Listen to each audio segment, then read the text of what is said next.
एक नगर में बहुत धनवान साहूकार रहता था। उसके घर में धन की कमी नहीं थी, परंतु वह बहुत दुखी था क्योंकि उसके कोई पुत्र नहीं था। वह इस चिंता में दिन रात दुखी रहता था। पुत्र की कामना के लिए वह प्रत्येक सोमवार शिवजी का व्रत और पूजन किया करता था तथा सायंकाल मंदिर जाकर शिवजी के सामने दीपक जलाया करता था। उसके इस भक्ति भाव को देखकर एक समय माता पार्वती ने शिवजी महाराज से कहा, महाराज, यह साहूकार आपका अनन्य भक्त है, सदैव आपका व्रत और पूजन बड़ी श्रद्धा से करता है, आपको इसी की मनोकामना पूर्ण करनी चाहिए। शिवजी ने कहा, हे पार्वती, यह संसार कर्म क्षेत्र है। किसान खेत में जैसा बीज बोता है वैसी ही फसल काटता है। उसी तरह मनुष्य इस संसार में जैसा कर्म करते हैं वैसा ही फल भोगते हैं। माता पार्वती ने अत्यंत आग्रह से कहा, महाराज, जब यह आपका अनन्य भक्त है और अगर इसको किसी प्रकार का दुख है तो इसे आपको अवश्य दूर करना चाहिए। आप तो सदैव अपने भक्तों पर दयालु होते हैं और उनके दुखों को दूर करते हैं। यदि आप ऐसा नहीं करेंगे तो मनुष्य आपका पूजन तथा व्रत क्यों करेंगे। माता पार्वती का ऐसा आग्रह देख शिवजी कहने लगे, हे पार्वती, इसके कोई पुत्र नहीं है, इसी चिंता में यह अति दुखी रहता है। इसके भाग्य में पुत्र न होते हुए भी मैं इसे पुत्र की प्राप्ति का वर देता हूँ, परंतु वह पुत्र केवल 12 वर्ष तक जीवित रहेगा। इसके पश्चात वह मृत्यु को प्राप्त हो जाएगा। इससे अधिक मैं इसके लिए नहीं कर सकता।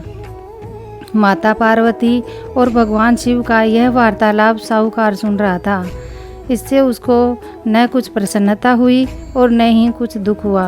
वह पूर्व की तरह शिवजी का व्रत और पूजन करता रहा। कुछ समय बाद साहूकार की स्त्री गर्भवती हुई और 10वें महीने उसके गर्भ से अति सुंदर पुत्र उत्पन्न हुआ। साहूकार के घर में बहुत खुशी मनाई गई, परंतु साहूकार तो यह जानता था कि उसकी केवल 12 वर्ष की आयु है, इसीलिए उसने अधिक प्रसन्नता प्रकट नहीं की और न ही किसी को यह भेद ही बताया।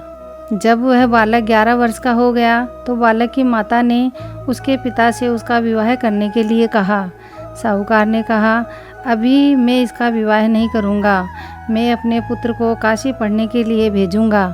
साहूकार ने बालक के मामा को बुलाकर उसको बहुत सा धन देकर कहा, तुम इस बालक को काशी पढ़ने के लिए ले जाओ और रास्ते में जिस स्थान पर भी जाओ यज्ञ तथा ब्राह्मणों को भोजन कराते तथा दक्षिणा देते हुए जाना। दोनों मामा भांजे यज्ञ करते और ब्राह्मणों को भोजन कराते, दक्षिणा देते काशी की ओर चल पड़े। रास्ते में उनको एक शहर पड़ा। उस शहर के राजा की कन्या का विवाह था, परंतु जो राजकुमार विवाह कराने के लिए आया था वह एक आंख से काना था। उसके पिता को इस बात की बड़ी चिंता थी कि कहीं राजकुमार को देख राजकुमारी तथा उसके माता पिता विवाह में किसी प्रकार की अड़चन पैदा न कर दे।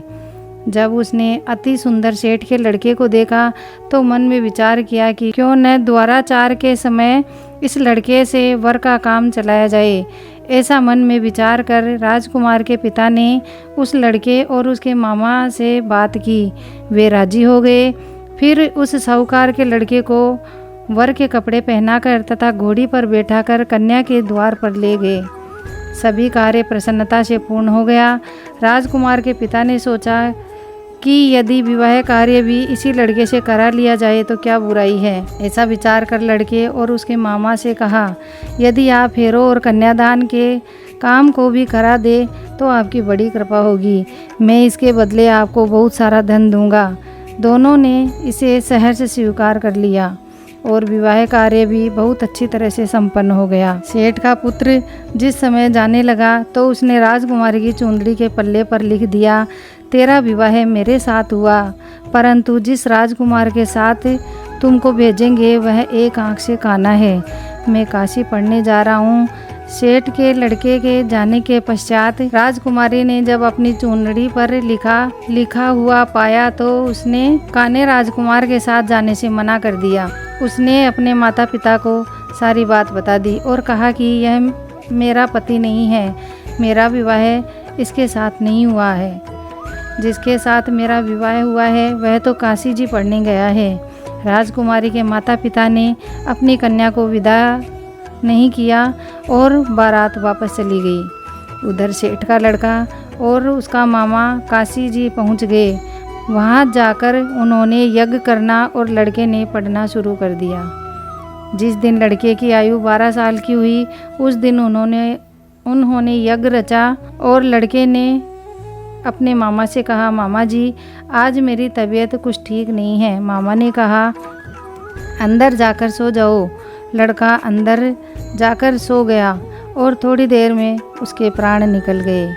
जब उसके मामा ने आकर देखा कि भांजा मृत पड़ा है तो उसको बड़ा दुख हुआ। उसने सोचा कि अगर मैं अभी रोना पीटना मचा दूंगा तो यज्ञ का कार्य अधूरा रह जाएगा। अतः उसने जल्दी से यज्ञ का कार्य समाप्त करा के ब्राह्मणों के जाने के बाद रोना पीटना शुरू कर दिया। योगवश उसी समय शिव पार्वती उधर से जा रहे थे। जब उन्होंने ज़ोर ज़ोर से रोने की आवाज़ सुनी तो पार्वती जी कहने लगी, महाराज कोई दुखिया रो रहा है, इसके कष्ट को दूर कीजिए। जब शिव पार्वती वहां पहुंचे तो उन्होंने पाया कि वहां एक लड़का मृत पड़ा था। माता पार्वती कहने लगी, महाराज यह तो उसी सेठ का लड़का है जो आपके वरदान से उत्पन्न हुआ था।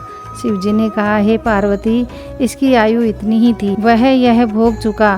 तब पार्वती ने कहा, हे महाराज इस बालक को और आयु दो, नहीं तो इसके माता पिता तड़प तड़प कर मर जाएंगे। माता पार्वती के बार बार आग्रह करने पर शिवजी ने उसको जीवन का वरदान दिया। शिवजी की कृपा से वह लड़का जीवित हो गया और शिवजी और पार्वती जी कैलाश पर्वत को चले गए। हे शिव पार्वती जी जैसे उस बच्चे को जीवन दान दिए, जैसे सबको देना, कहते को सुनते को, घरा वर्ते को सबको देना। जय भोलेनाथ।